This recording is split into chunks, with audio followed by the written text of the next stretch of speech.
So last time we were together, we talked about planning for designated ELD within your humanities class. Correct. And today we have just under 20 minutes to continue the planning. Right. And then our goal is to develop like a 3-lesson series of designated ELD, so like small group that we can do. And you picked a particular project that you think this will go well with. Right. So we're so my students are reading a piece of historical fiction that is set in early United States history, and they're reading the book and they're looking for historical elements, and they're looking for elements of plot and setting, character, theme, mood, protagonist, antagonist. Is that it? Yeah. And then they have to develop a list of vocabulary words. Okay, so they're reading, they're writing, they're studying vocabulary. What about this project in particular made you want to try it out for small group designated ELD instruction? Well, because part of this project, so one part, the individual part is for students to create their own slide presentation on Google Slides. And so I want to make sure that these are all literary elements that we have learned and been learning and exploring through different pieces of literature throughout the school year.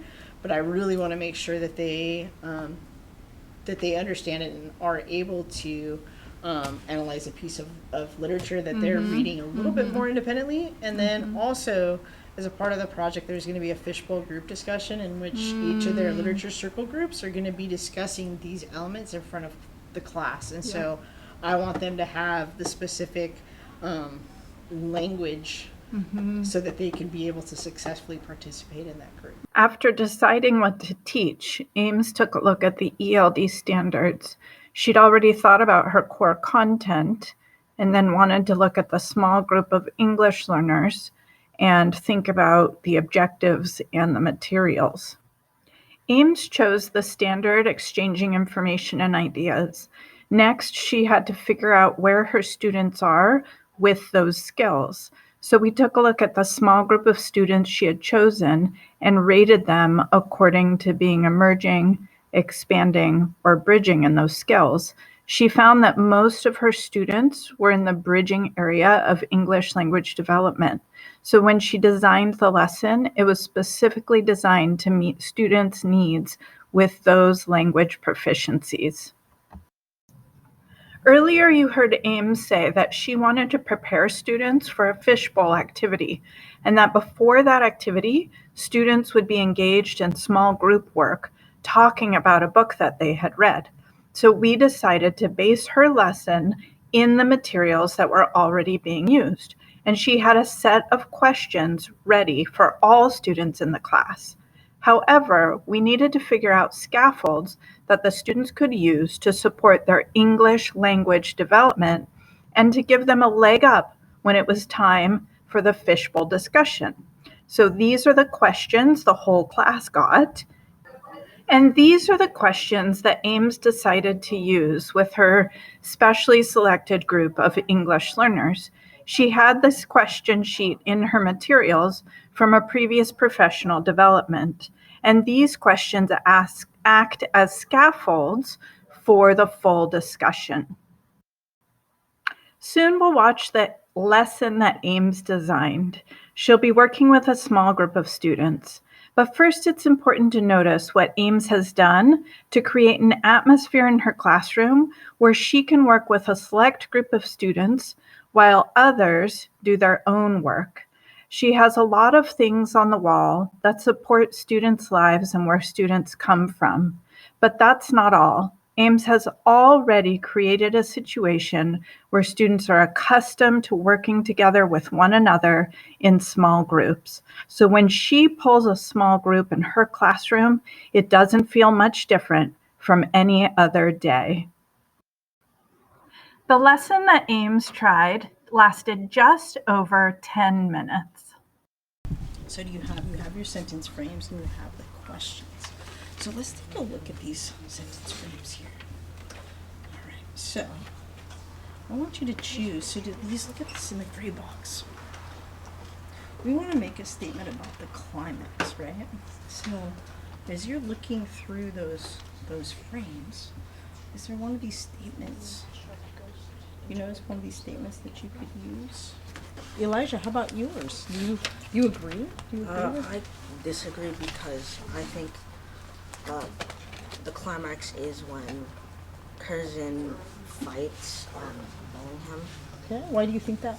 Well, because it's such a tense moment in the book. I think that's fantastic. I think both of you are fantastic. So do you want to write that out? I think, or was it? Oh, I believe. I'm trying to choose. Or I know that the climax is. And how about you, Oliver? So you're reading Charlotte Doyle, correct? Mm-hmm. Which one of these would you use for the climax? Probably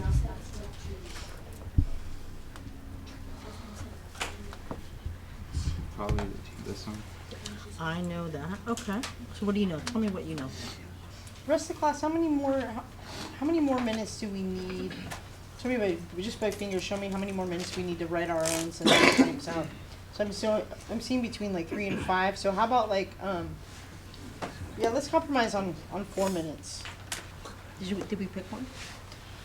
So I'm gonna start with right. So I think you started with you started with disagree. This is down here. We want to get to this, right? So I think the resolution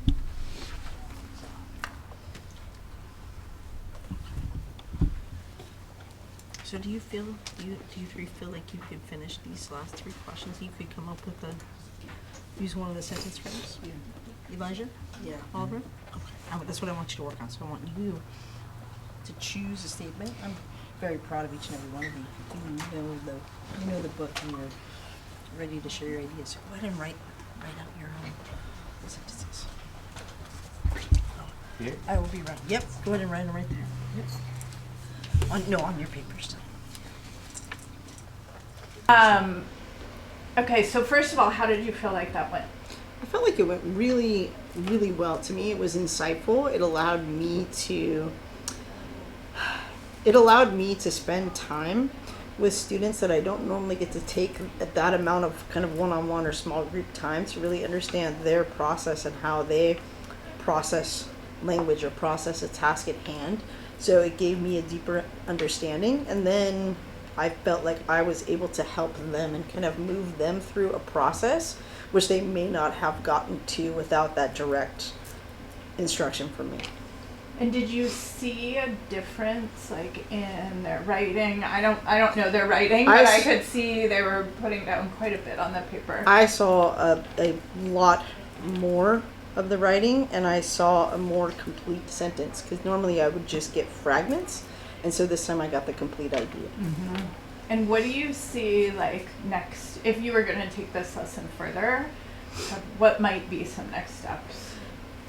So I think for the next step on Thursday, we're going to be doing the fishbowl activity. And so I think that I'm going to pull them aside and get them prepared and what specifically that they need to do in the fishbowl so that they're not feeling overwhelmed. Mm-hmm. Although I think one of the students already kind of had that idea, but how to participate successfully kind of in the center of that and be prepared with everything that they need going on. So they'll practice some of the language they just used in their journal? Okay. Yes. So, and then we're gonna have the discussion. So they're gonna be in their group once we go back in there. We'll have that discussion today, and then have another step before we start the fishbowl. So I'm gonna spend a little more time with them. Okay. Yeah. And then I just asked your class, why were they so quiet? And like, what did they? Because obviously this was an example lesson, but yes. And so we asked them to please be quiet because it was an example lesson. What they said though is we're quiet because we really trust Harris, and there's an environment in here where we can be ourselves. That was their feedback. Like, we respect Harris, and so we're gonna do what she asks us.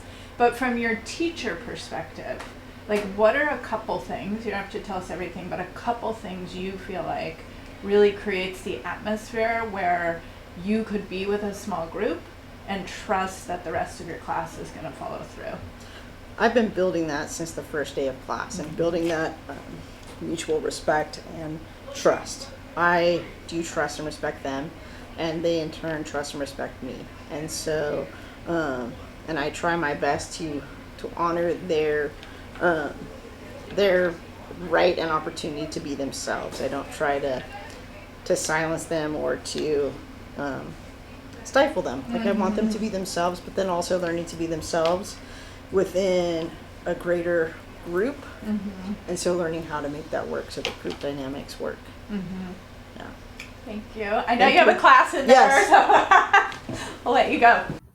Thank you to Nick, Jared, and Mr. Jarvis.